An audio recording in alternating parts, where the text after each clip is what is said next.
Hi hello ನಮಸ್ಕಾರ. ಎಲ್ಲರೂ ಹೇಗಿದ್ದೀರಾ? ಚೆನ್ನಾಗಿದ್ದೀರಾ ಅಂತ ಅಂದ್ಕೊಳ್ತೀನಿ. Welcome back my YouTube channel. ಯಾರೆಲ್ಲ ಇನ್ನೂ ನನ್ನ ಚಾನಲ್ಗೆ ಸಬ್ಸ್ಕ್ರೈಬ್ ಮಾಡಿಲ್ವೋ ಸಬ್ಸ್ಕ್ರೈಬ್ ಮಾಡ್ಕೊಳ್ಳಿ ಆ್ಯಂಡ್ ಬೆಲ್ ಐಕಾನ್ ಮೇಲೆ ಕ್ಲಿಕ್ ಮಾಡಿ ನೋಟಿಫಿಕೇಷನ್ ಆಲ್ ಅಂತ ಕೊಟ್ಟು ವಿಡಿಯೋನ ಸ್ಕಿಪ್ ಮಾಡದೆ ನೋಡಿ. ವಿಡಿಯೋ ನೋಡಾದಮೇಲೆ ಹೇಗಿತ್ತು ಅಂತ ಕಮೆಂಟ್ ಸೆಕ್ಷನಲ್ಲಿ ನಿಮ್ಮ ಅನಿಸಿಕೆ ಅಭಿಪ್ರಾಯವನ್ನು ತಿಳಿಸಿ. ಪಕ್ಕದಲ್ಲೇ ಇರುವಂಥ ಹೈ ಪಾಯಿಂಟ್ಸ್ನ ಕೊಡೋದು ಮರಿಬೇಡಿ ಅಂತ ಹೇಳ್ತಾ ಇವತ್ತಿನ ವಿಡಿಯೋ ಶುರು ಮಾಡ್ತಾಯಿದ್ದೀನಿ. ಇವತ್ತಿನ ವಿಡಿಯೋನ ದಯವಿಟ್ಟು ಸ್ಕಿಪ್ ಮಾಡದೆ ನೋಡಿ. ತುಂಬ ಒಳ್ಳೆ ವಿಡಿಯೋ ಅಂತಲೇ ಹೇಳೋದಕ್ಕೆ ಇಷ್ಟಪಡ್ತೀನಿ. ನೀವು ಇವಾಗ ನೋಡ್ತಾ ಇರೋ ವಿಡಿಯೋ ಬಂದು ನಾವು ಮೈಸೂರು ಝೂಗೆ ಒನ್ ಡೇ ಟ್ರಿಪ್ ಹೋಗಿದ್ವಿ, ಅದ್ರ ವಿಡಿಯೋ ಆಗಿರುತ್ತೆ. And thank you so much, ನೀವೆಲ್ಲ 7K ಸಬ್ಸ್ಕ್ರೈಬರ್ಸ್ನ ಮಾಡಿಕೊಟ್ಟಿದ್ದೀರಾ. ಇದೆಲ್ಲ ನಿಮ್ಮ ಸಪೋರ್ಟಿಂದ ಮಾತ್ರ ಸಾಧ್ಯ ಅಂತ ಹೇಳ್ತಾ ವಿಡಿಯೋನ ಶುರು ಮಾಡ್ತಾ ಇದ್ದೀನಿ.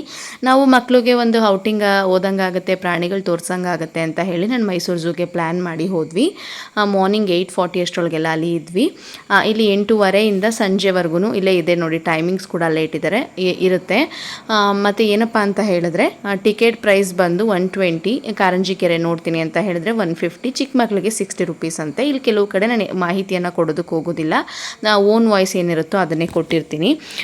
ನಾನು ಇದಕ್ಕೆ 4ನೇ ಸಲ ಹೋಗ್ತಿರೋದು. ನನ್ನ ಮಗ ಒಂದ್ಸಲ ಹೋಗಿದ್ದ, ನನ್ನ ಮಗಳು ಕೂಡ ಒಂದ್ಸಲ ಕೂಡ ಹೋಗಿಲ್ಲ. ಇನ್ನು ಮೈಸೂರು ಮೃಗಾಲಯವು ಶ್ರೀ ಚಾಮರಾಜೇಂದ್ರ ಝೂಯಾಲಜಿಕಲ್ ಗಾರ್ಡನ್ಸ್ ಭಾರತದ ಅತ್ಯಂತ ಹಳೆಯ ಮತ್ತು ಸುಂದರವಾದ ಮೃಗಾಲಯಗಳಲ್ಲಿ ಒಂದಾಗಿದ್ದು 1892ರಲ್ಲಿ ಮಹಾರಾಜ ಚಾಮರಾಜೇಂದ್ರ ಒಡೆಯರ್ ಅವರಿಂದ ಸ್ಥಾಪಿಸಲ್ಪಟ್ಟಿದೆ. ಮೈಸೂರು ಅರಮನೆಯ ಸಮೀಪವಿರುವ ಈ ಮೃಗಾಲಯವು 157 ಎಕರೆಗಳಷ್ಟು ವಿಶಾಲ ಪ್ರದೇಶದಲ್ಲಿ ಹರಡಿದ್ದು ವಿಶಿಷ್ಟ ಪ್ರಾಣಿ ಪಕ್ಷಿಗಳಿಗೆ ವನ್ಯಜೀವಿ ಸಂರಕ್ಷಣೆಗೆ ಮತ್ತು ವೈಜ್ಞಾನಿಕ ನಿರ್ವಹಣೆಗೆ ಹೆಸರುವಾಸಿಯಾಗಿದೆ.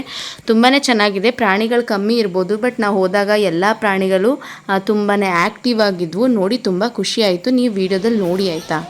ಟಿಕೆಟ್ ತೊಗೊಂಡ್ವಿ ಮತ್ತು ಇಲ್ಲಿ ಪ್ಲಾಸ್ಟಿಕ್ ಬಾಟಲ್ಸ್ ಅಲೋ ಇಲ್ಲ. ಪ್ಲಾಸ್ಟಿಕ್ ಬಾಟಲ್ಸ್ ತೊಗೊಂಡಿದ್ರೆ ಅಲ್ಲಿ 10 ರೂಪೀಸ್ ಸ್ಟಿಕ್ಕರ್ ಅಂಟಿಸಿ ಕೊಡ್ತಾರೆ, ಅದನ್ನು ಹಾಕ್ಸ್ಕೊಂಡು ಹೋಗಬೇಕು. ಫಸ್ಟ್ಲಿ ನಾವು ನೋಡೋದಕ್ಕೆ ಸಿಗೋದು ಬರ್ಡ್ಸ್ಗಳನ್ನ ನಾವು ನೋಡ್ಬೋದು.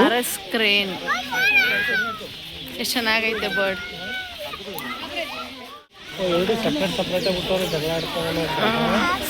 ಸಪ್ರೇಟ್. ಇನ್ನು ಝೂ ಟೈಮಿಂಗ್ಸ್ ಬಗ್ಗೆ ಹೇಳೋದಾದರೆ ಬೆಳಿಗ್ಗೆ 8:30 ಸಂಜೆ 5:30ವರೆಗೆ ಓಪನ್ ಇರುತ್ತೆ. ಮತ್ತು ಮಂಗಳವಾರ ರಜಾ ದಿನ ಆಗಿರುತ್ತೆ.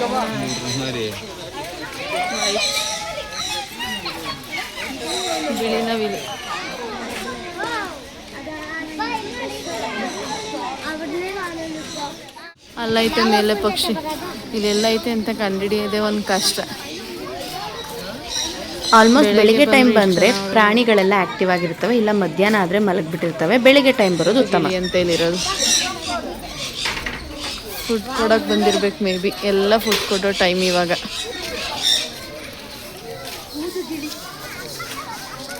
ಮೊದಲಿನಷ್ಟು ಪ್ರಾಣಿಗಳಿಲ್ಲ ಅಂತ ಹೇಳ್ತಾರೆ, ಬಟ್ ಎಲ್ಲ ಕಾಡು ಪ್ರಾಣಿಗಳನ್ನು ಎಲ್ಲ ಪ್ರಾಣಿಗಳನ್ನು ಒಂದೆಡೆ ನೋಡೋ ಭಾಗ್ಯ ಈ ಮೈಸೂರು ಝೂ ಅಲ್ಲಿ ಸಿಗುತ್ತೆ.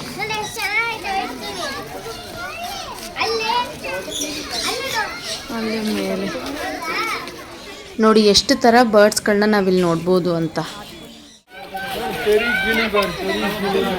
ಹಾಯ್ ಹಾಯ್ ಅನ್ನಲ್ಲ.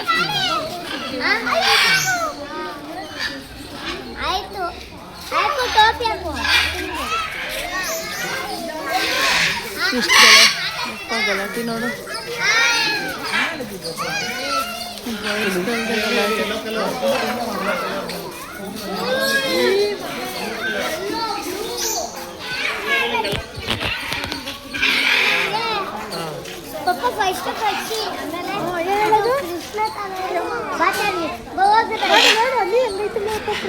ಚೆನ್ನಾಗೈತೆ ನೋಡಮ್ಮ.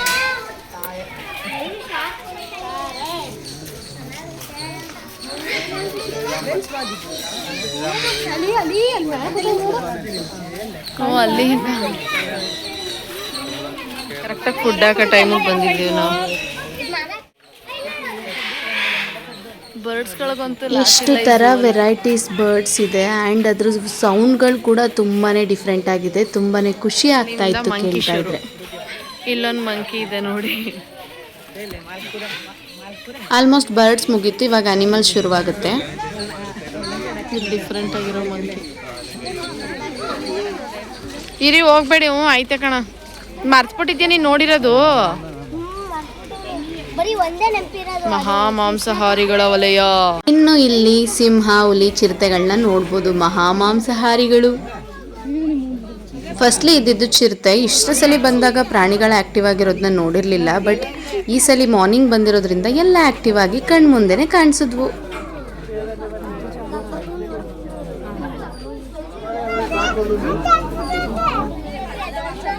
ಮೇ ಬಿ ಇದು ಇವುಗಳ ವಾಕಿಂಗ್ ಟೈಮ್ ಇರ್ಬೋದು. ಚಿರತೆ ನೋಡಾದ್ಮೇಲೆ ನೆಕ್ಸ್ಟ್ ಇದ್ದಿದ್ದೆ ನಮ್ಮ ರಾಷ್ಟ್ರೀಯ ಪ್ರಾಣಿಯಾದಂಥ ಟೈಗರ್.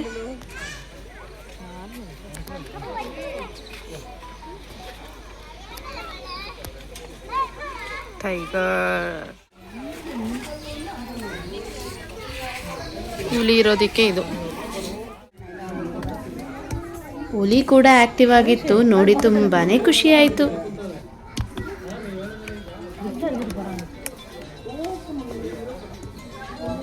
ಬಂತು ಬಂತು ಹುಲಿ ರಾಯ. ಅಯ್ಯೋ ಆ ಕಡೆ ಹೊರಟಾಯ್ತು.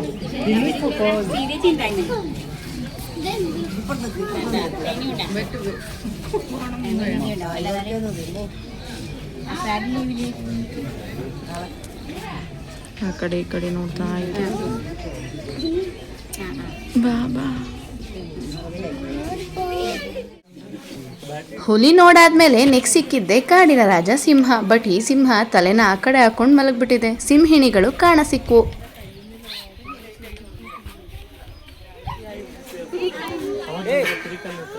ಈಗ ಆ ಕಡೆ ತಿರುಗಿಬಿಟ್ಟೆ. ಇಲ್ಲಿ ಸಿಂಹಗಳು. ಇಲ್ಲಿ ಎಲ್ಲ ಪ್ರಾಣಿಗಳ ಹೆಸರು ನೆನ್ಪಿಟ್ಕೊಳ್ಳೋದಕ್ಕಾಗೋದಿಲ್ಲ. ಡಿಫ್ರೆಂಟ್ ವೆರೈಟೀಸ್ ಆಫ್ ಮಂಕಿಗಳಿದ್ವು. ಅಯ್ಯೋ ಅಯ್ಯೋ ಅಯ್ಯೋ ಅಯ್ಯೋ ಅಯ್ಯೋ ಚಾರ್ವಿ, ನೀವಿಬ್ರ ಇದು ಖುಷಿ. ನೀವು ಝೂ ಕರ್ಕ ಬಂದಿಲ್ವಾ? ಗೊರಿಲ್ಲಾ, ಚಿಂಪಾಂಜಿ ಅಂತ ಪ್ರಾಣಿಗಳನ್ನ ನಾವಿಲ್ಲಿ ಕಾಣ್ಬೋದು. ಇಲ್ಲಿ ಪ್ರಾಣಿಗಳನ್ನ ನೆನ್ಪಿಟ್ಕೊಳ್ಳೋದು ತುಂಬಾನೇ ಕಷ್ಟ, ಅದಕ್ಕೆ ಕೆಲವೊಂದು ಹೆಸರುಗಳು ಹೇಳಿಲ್ಲ.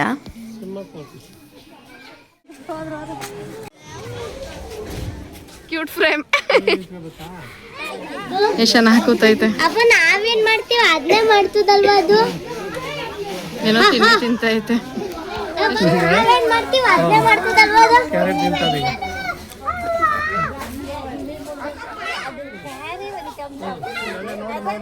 ಇವಾಗ ನೋಡ್ತಿರುವಂತದ್ದು ಚಿಂಪಾಂಜಿ. ಅಲ್ಲಿ ಏನ್ ತಿಂತ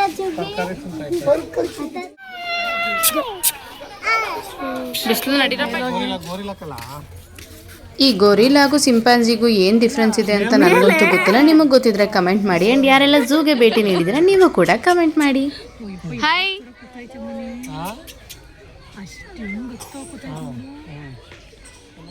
ಇದೊಂದೇ ನೋಡಪ್ಪ, ಫುಲ್ಲು ಏನೋ ಬೇರೆ ಇಲ್ದಂಗೆ ಕಾಣಿಸಿತ್ತು.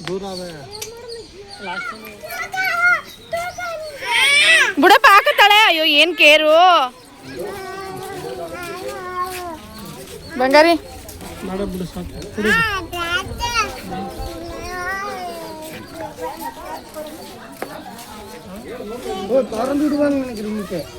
ಉಡ್ಡಾಕಕ್ ಬಂದವ್ರೆ. ಇಲ್ಲ ತೋರ್ಸು, ಎಲ್ಲಿ ಕಾಣಿಸ್ತು?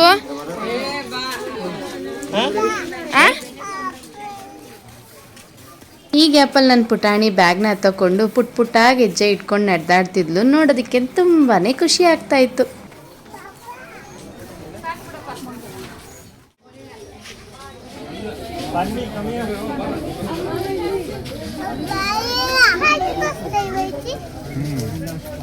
ಆ ಕಡೆ ತಿರುಗ ಒಬ್ರ ಆದ್ಮೇಲೆ ಒಬ್ರು ಬರ್ತಾ ಇದ್ದಾರೆ.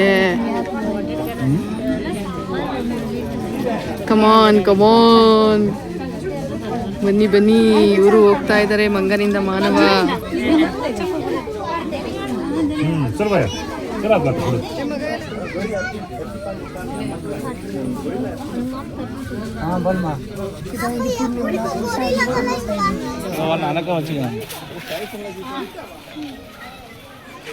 ಇದ್ರ ಹೆಸರು ವಿರಾಟ್ ಇರ್ಬೇಕು.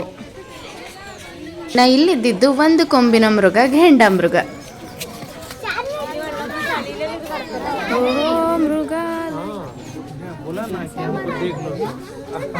ಈ ಚೀತ ಅಂತೂ ಸಖತ್ತಾಗಿ ಪೋಸ್ ಕೊಡ್ತಾ ಇತ್ತಪ್ಪ. ಮುಂದೆ ಬಂದು ಆಂಗ್ರಿ ಎಮ್ ಅಂತರ ಕಾಣ್ತಾ ಇತ್ತು.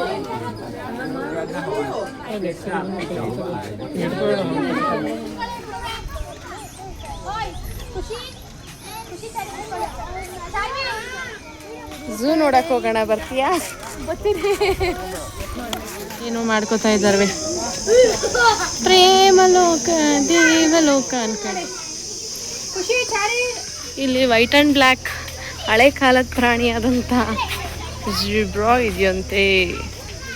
ನೋಡಿದ್ರಲ್ವಾ, ಇದಾಗಿತ್ತು ಮೈಸೂರು ಝೂನ ಪ್ರಾಣಿಗಳ ವಿಡಿಯೋ. ಇದು ಪಾರ್ಟ್ 1 ಆಗಿರುತ್ತೆ. ಪಾರ್ಟ್ 2ನ ನೆಕ್ಸ್ಟ್ ಪೋಸ್ಟ್ ಮಾಡ್ತೀನಿ. ಐ ಹೋಪ್ ಈ ವಿಡಿಯೋ ನಿಮ್ಮೆಲ್ಲರಿಗೂ ಇಷ್ಟ ಆಗಿರುತ್ತೆ ಅಂತ ಭಾವಿಸ್ತೀನಿ. ಏನಾದರೂ ತಪ್ಪು ಹೇಳಿದರೆ ದಯವಿಟ್ಟು ಕ್ಷಮಿಸಿ. ಹೀಗೆ ಸಪೋರ್ಟ್ ಮಾಡ್ತಾರಿ. ಆ್ಯಂಡ್ ಪಾರ್ಟ್ 2ನ ಕೂಡ ಮಿಸ್ ಮಾಡಿದೆ ನೋಡಿ. ವಿಡಿಯೋ ಇಷ್ಟ ಆಗಿದ್ರೆ ಕಮೆಂಟ್ ಮಾಡಿ ಹೈಪ್ ಕೊಡಿ ಅಂತ ಹೇಳ್ತಾ ಬಾಯ್ ಬಾಯ್, ಮತ್ತೆ ಸಿಗೋಣ.